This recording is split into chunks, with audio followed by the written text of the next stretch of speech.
I can and I will. When we think about magic, we think it's all about spells and wands. But what if I tell you that magic is something you already have? It's your emotions. Your emotions are very important and they play a major role in your life. Your emotions are literally your magic wand and a navigation in your life. Your emotions are like that backpack Dora has in her life that guides her in her life.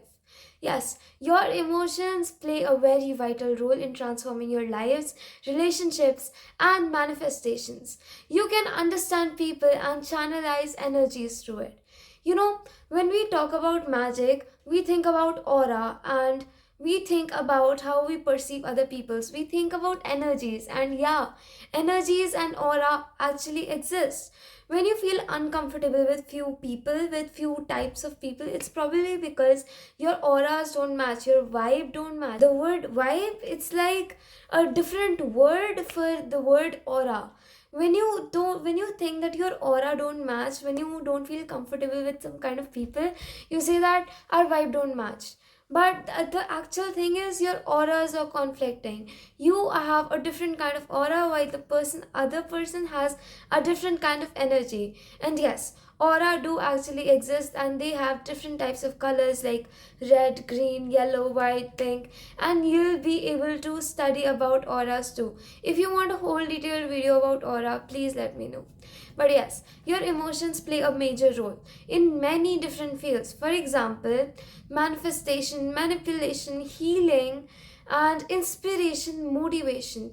When you want to manifest something, you literally use all your emotions and you think that you already have that thing in reality. It is a way of manifestations where you manifest things by believing that you already have them. It's like, I want to have good grades and I'll feel the emotions like I already have good grades. I'll be like, oh my god, I got good grades, I'm so grateful for it. Yes, I got good grades, I got this money, I got this much marks, I got this, I got that, I got promoted in my job, my boss finally likes me. यार को क्या. Next, manipulation. Manipulation is also playing with your emotions. This is how strong your emotions are. People can literally play you with your emotions.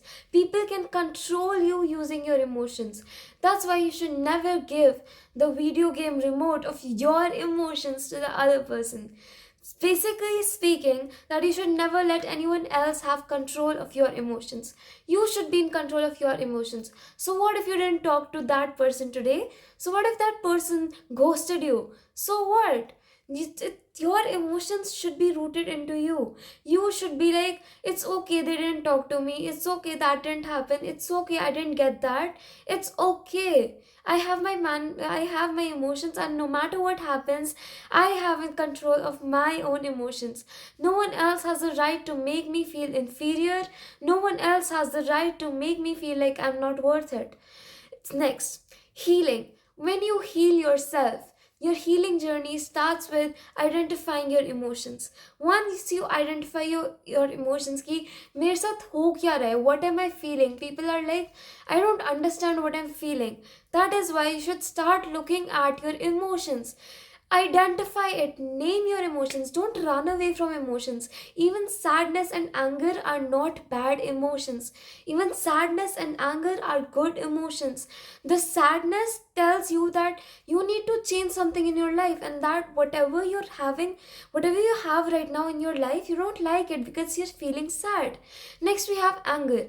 If you feel angry, it's probably because you're angry at not at someone else, but because you're angry at yourself. Why are you angry at yourself? Reflect.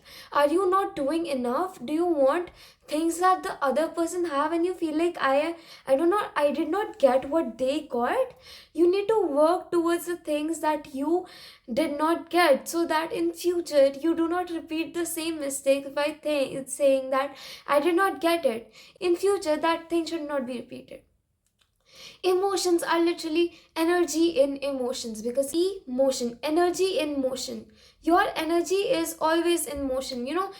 In a daily life, at a minimum rate of 2000 energy exchange you do, not only face to face meeting people, but also online, watching YouTube, watching shorts, watching reels. This is why people's attention span is reducing, because they're exchanging so much energy that they're not realizing what their own energy is. And if you don't realize what your own energy is, how can you be grounded in your energy? People say that you should be grounded. Being grounded does not only mean that you should be humble. Being grounded means that you should be aware of your emotions, you should be in control of your emotions, and you should know how to act in some places. And people misbehave in places where they should not behave in that particular way, and they're like, they should accept me for what I am. Why should they accept you for what you are? You should learn to adapt. Yes, people will accept you if you learn to adapt. You should, respect other people if you want respect. You should not disrespect others' religion and be like, they should accept me, they should accept my opinion. Yes, they will accept your opinion, but only if you accept their opinion and respect their opinion in return. You might think that whatever I'm saying is very cliche, fake, and too magical, but no, there is science behind this. The two feelings that are dopamine and oxytocin, they go to your mind, they navigate through your heart and mind, they navigate throughout your body when you feel happy. And this is why you're addicted to few things, and this is why you cannot get rid of few things that you're addicted to. It's because dopamine release also ruins your brain. God forbid you get in an accident and something happens to your arms and legs. Something happens to your body. You do not want that, do you? So be grateful. So the universe is like, she is grateful, I should give her more. He is grateful, I should give him more.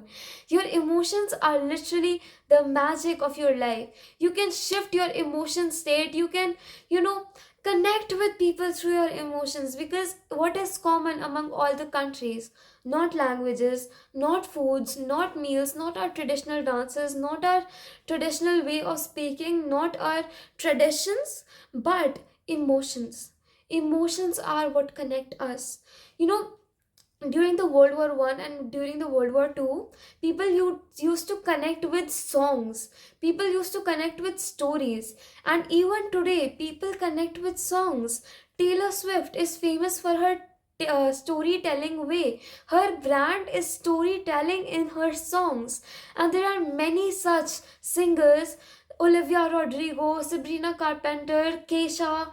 There are many such singers who connect with people through emotions. You should learn to, operate your own emotions, because if you're in control of your own emotions, you know how to connect with other people using those emotions, because you're in charge of those emotions. Do not let energies walk into you. Do not, let your emotions and you let your energy be wasted upon people who don't deserve your energy. Has it ever happened that you woke up in a good mood and the day went so good, and you're like, I woke up in a good mood and the day was also so good? And similarly, when you woke up in a bad mood and the day just went pathetic, and you're like, मेरे को तो starting से पता था दिन ही खराब है, starting ही खराब हुई है. It's because of your emotions. That is how strong your emotions are. That is how much value and power your emotions hold. Do not underestimate your emotions, they hold a lot. People do the great things when they are feeling the best of the emotions, the best of the writers, the best of the singers, the best of the poets. They all work on emotions, because even the best of the painters, when you see a painting, you'll be like, I see the depth in this poem. I see the depth in this painting. The poet is trying to connect something. The poet is trying to convey something. The painter is trying to portray something. And the way they portray it is so amazing. Pain and hurt may hurt you a lot, but they are your biggest strengths. People earn a lot when they're in pain. People create the best of the masterpieces when they're in pain and when they're hurt. Similarly, People have glow ups when they break up. After the breakup, people have the best kind of glow ups, and they're like, after glow up effect, after breakup effect. No, it's after pain and hurt effect. It's after you have felt those emotions deeply, and you've rooted in yourself. You know who you are, and you want to prove yourself to others. Unless you feel those kind of strong emotions, you won't be able to, unless you feel those kind of strong emotions, you don't know how good of a potential you have. You don't know what boundaries you have, what extent, what limits you have in your life. Chalo, let's do one thing. For this whole week, I want you to select one emotion. Either it's happiness, excitement, surprise, love, anything. Choose a one emotion and practice it daily. Because a child also practices emotions. Don't you guys miss those days when we used to chase the butterflies or ants, and we just used to be happy in that moment? Because in that moment our energy is involved in something we are doing, that is chasing the butterflies. That gives us energy, that gives us happiness. Chasing the ants, it's so innocent, it's such a simple work, following ants, and it gives us so much happiness to see what they're doing. Because the thing that other people are living with us, the realization that there are so many people in this world, is just beyond crazy. I guess this was it for today's video. Do ensure to like, subscribe, and comment your thoughts, and tell me what you like the most about today's videos. And yes, do remember that your emotion is your biggest strength, and your emotions are your personal magic wand, and no one can have that magic wand which you have for yourself. Don't give anyone else your magic wand. Keep watching, because here in Dreamweaver's Diary, we weave dreams, telling schemes. Goodbye.